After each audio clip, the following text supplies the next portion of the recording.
నమస్తే, నేను మీ జాకిర్ హుస్సేన్. భారత్ మెరుపు వేగంతో పాకిస్తాన్పై యుద్ధం చేస్తున్న సంగతి తెలిసిందేగా. అయితే అక్కడ దావుద్ ఇబ్రహీం ప్రాణాలు అరిచేతిలో పెట్టుకొని పరుగులు తీస్తున్నట్టు తెలుస్తోంది. దీని గురించి డిస్కస్ చేద్దాం. ప్రస్తుతం మనతోటి సీనియర్ జర్నలిస్ట్ జగదేవ్ గారు ఉన్నారు. వెల్కమ్ చెప్పేద్దాం.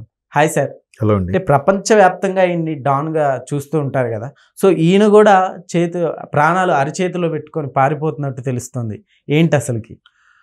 యాక్చువల్గా మోస్ట్ వాంటెడ్ డాన్ అని అంటారు ఆయన్ని. అవును.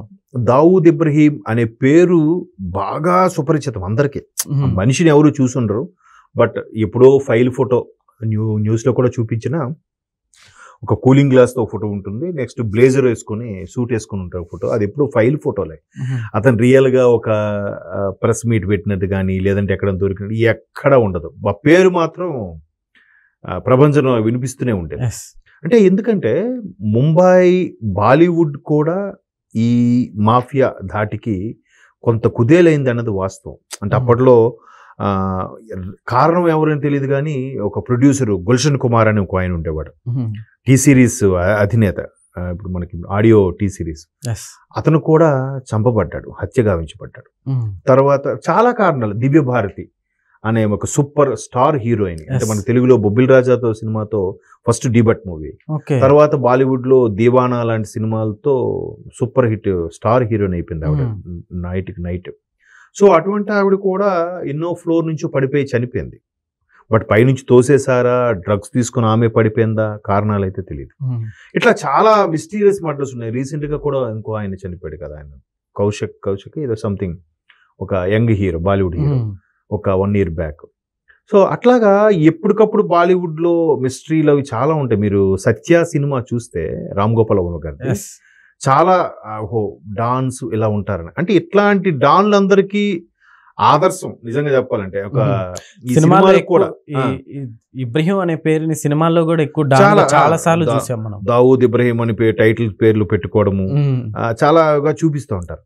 సో ఈయనతో పాటు ఎవరు మందాకిని ఒకప్పటి హీరోయిన్, తర్వాత మోనికా బేడి, వీళ్ళందరూ కూడా ఇప్పటికీ కేసుల్లో ఇరుక్కుని ఉన్నవాళ్ళే.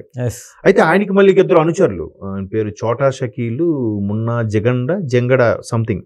అంటే ఇవన్నీ విన్న పేర్లే, వాళ్ళు ఎలా ఉంటారు ఎవరికి తెలియదు. ఎందుకంటే దుబాయ్ లాంటి దేశంలో కూడా, అంటే ఒకసారి ఆర్జీవి గారి ఇంటర్వ్యూలో కూడా చూశాను, దుబాయ్ లాంటి దేశంలో కూడా చాలా స్ట్రిక్ట్ గా రూల్స్ ఫాలో అయ్యి కాబట్టి అంత డెవలప్ అయింది కంట్రీ. అటువంటి దేశంలో కూడా వీరు సుపారీ ఇచ్చి మనుషులు పెట్టి కొంతమందిని చంపేశారంట. దావూద్ ఇబ్రహీం అనుచరులైన ఈ చోటా షకీల్ లాంటి వాళ్ళు. అంటే ఎంత ధైర్యం, ఎంత మాస్టర్ ప్లాన్, ఎంత తెగింపు ఉంటే అలా చేస్తారు. సో అట్లాంటి వాళ్ళు ఇప్పుడు మనకి ముంబై ఎలాగో, పాకిస్తాన్ కి కరాచీ అలాగా వాణిజ్య రాజధాని ముంబై కదా మనకి. సో కరాచీ కూడా షీషోర్, అరేబియా సముద్రం ఒడ్డునే ఉంది. వాళ్ళకు కూడా మంచి ఇది ఉన్న నేపథ్యంలో మొన్న ఏదైతే మన వాళ్ళు డ్రోన్స్ ద్వారా కానీ మెయిన్ కరాచీ, లాహోరు, ఇస్లామాబాద్ వాటి మీద అటాక్స్ ఎప్పుడైతే చేసిందో, ఈ మహానుభావుడు దావూద్ అనే మహానుభావుడు కరాచీలో ఉన్నారు. యాక్చువల్గా ఈ పాకిస్తాన్ లో తలదాచుకుంటున్న ఈ మోస్ట్ వాంటెడ్ క్రిమినల్స్, డాన్స్ ఎవరైతే ఉన్నారో, దావూద్ లాంటి వాళ్ళు, ఇంతకుముందు లాడెన్ లాంటి వాళ్ళు, వీళ్ళందరికీ పాకిస్తాన్ ఆశ్రయం ఇస్తుందనే విషయం ప్రపంచ దేశాలకు కూడా తెలుసు. కానీ వీళ్ళు కప్పిపుచ్చే ప్రయత్నం చేస్తుంటారు. సో ఒకసారి ఒక 3 years 4 years బ్యాక్ ఒక retired IPS officer, some CBI డైరెక్టరో లేదంటే ఐబీ డైరెక్టరో, ఆయన డైరెక్టర్గా చేసి రిటైర్డ్, ఆయన చెప్పాడు, ఒకానొక టైంలో మేము ఇంటెలిజెన్స్ ట్రేస్ అవుట్ చేసి కరాచీలోనే మనోడు దావూద్ ఉన్నాడు, ఒక పెళ్లి వేడికి వస్తున్నాడు, అక్కడిని లేపేయాలని చెప్పి ప్లాన్ చేశారంట. ఎన్కౌంటర్లా చేద్దాము, ఏదో సంథింగ్, లేదా పట్టుకుందామని. ఇంకా దొరకడు కదా, కనీసం షూట్ చేసేద్దాం అనుకునే టైంకి లాస్ట్ మినిట్ లో హైర్ ఆఫీస్ నుంచి ఏదో కాల్ వచ్చిందట, దావూద్ని ఏం చేయొద్దు. సో ఆయనకు ఇంటర్వ్యూ చేశాడు. అప్పుడు ఏ ప్రభుత్వం ఉందో అందరికీ తెలుసు, పేరు మళ్ళీ చెప్పక్కర్లేదు. ఇలాంటివి చాలా రోమర్స్ కానీ కొన్ని రకాల స్టోరీస్ కూడా ఉన్నాయి. సో అటువంటి దావూద్ కూడా అక్కడే ఉన్నాడనే విషయం చాలా మందికి తెలుసు. భారతదేశం కూడా ఐక్యరాజ్యసమితి వేదికగా అటువంటి వెధవల్ని మాకు అప్పచెప్పండి అని కూడా కోరుతుంది. బట్ మా దగ్గర లేరు అని చెప్తా ఉంటారు. సో నిన్న జరిగిన దాటికి మన ఇంటెలిజెన్స్ వాళ్ళకి వచ్చిన రిపోర్ట్ ప్రకారం తెలిసింది ఏంటంటే, మొత్తానికి ఆ చీకట్లో కరాచీలో ఉన్న మనిషి ఎక్కడ అటాక్స్ జరిగితే, అంటే యాక్చువల్గా భారతదేశ ఉద్దేశం ఏంటి, తీవ్రవాద సంస్థని, ఇలాంటి డాన్లు చెప్పు చేతులు ఉన్న సంస్థల్ని మట్టి కరిపించేయాలి. సో పనిలో పనిగా ఎవడెవడు ఎక్కడ తలదాచుకున్నాడు వాళ్ళు అంటే చూసారా, కలుగులో నిప్పు పెడితే ఎలకలు బయటకు వచ్చినట్టుగా ఒక్కొక్కటిగా నిప్పు పెడుతుంది భారతదేశం. బయటకు వస్తున్నాయి ఎలకలన్నీ, పందికొక్కులు, ఎలకలు కూడా కాదు, పందికొక్కులు బయటకు వస్తున్నాయి. సో ఈయన ఎప్పుడైతే జరుగుతుందో ఇక్కడ మనం పాకిస్తాన్లో సేఫ్ కాదని రాత్రి కారులో, అది కూడా కారుకి లైట్లు కూడా వేయకుండా వెళ్ళిపోయారంట. ఎక్కడికి వెళ్ళిపోయారనేది తెలియదు. కొంతమంది ఏమంటున్నారంటే దుబాయ్ అటువైపు వెళ్ళిపోయి ఉంటారు అనుకుంటున్నారు, మళ్ళీ అక్కడైతేనే సేఫ్ అని.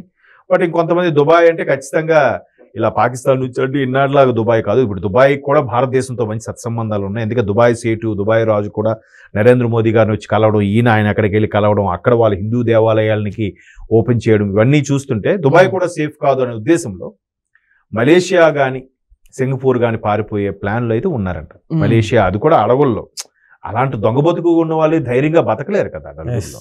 సో అంటే ఏదైతే భారత్ ఇప్పుడు చేస్తుందో, గత ప్రభుత్వాలు ఏవైతే చేశాయో, పాకిస్తాన్ వాళ్ళు కాదంటున్నాం, మేము ఐక్యరాజ్య సమితిలో వాళ్ళ మీద ఎండగట్టాం, వాళ్ళ గురించి చెప్పాం, ఆధారాలతో సహా చూపించామంటే వాడు ఎవడు భయపడతాడు?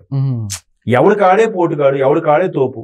స్వతంత్ర ప్రతిపత్తిగల దేశాలన్నీ కూడా ఐక్యరాజ్య సమితి ఇలాంటి అన్ని కలిసికట్టుగా బాబు మంచి మీద ఉందామని అనుకుంటున్నారు. ఎవడు గనకపోతే అది కూడా ఏం చేయగలదు? బలవంతంగా ఏం చేసేలేదు కదా. సో అట్లాంటి దేశానికి ఇప్పుడు ఏం చేశాడు? ఖచ్చితంగా మనం సమాధానం చెప్పాలి. ప్రతిసారి చెలరైపోతున్నారు, మనం క్యాండిల్స్తో ర్యాలీలు, ఇది ధర్నాలు, ఇది ఖండిస్తున్నాం, పాకిస్తాన్ చర్య హేయమైనది, వాళ్ళు దుర్మార్గులు, మనసు లేని రాక్షసులు, ఇవన్నీ స్టేట్మెంట్ ఎందుకు వచ్చినాయి చెప్పండి. ఇప్పుడు భారత్ ఆర్మీకి ఫుల్ పవర్స్ ఇచ్చేసింది సెంట్రల్ గవర్నమెంట్. వాళ్ళు ఇంకా టెరిటోరియల్ బ్యాచ్లు కూడా తీసుకొచ్చి రెడీ తెచ్చుకున్నారంట. అంటే ఎక్కడెక్కడైతే ఇంకా సైన్యం సరిపోదో, ఇప్పుడు హైదరాబాద్ ఉంది, హైదరాబాద్ లో ఒక టీం ఉంటుంది, సైనిక్ పూర్ అలాంటి ఏరియాలో, వైజాగ్ లో టీం ఉంటుంది, ఎక్కడెక్కడ మిలిటరీ క్యాంప్ ఉన్నాయో రెజిమెంట్లు అంటారు, అలాంటి వాళ్ళు కూడా తీసుకొచ్చి అవసరమైతే దానికి సన్నద్ధమైపోండి అని కూడా చెప్పి ఫుల్ పవర్స్ ఇచ్చేసింది.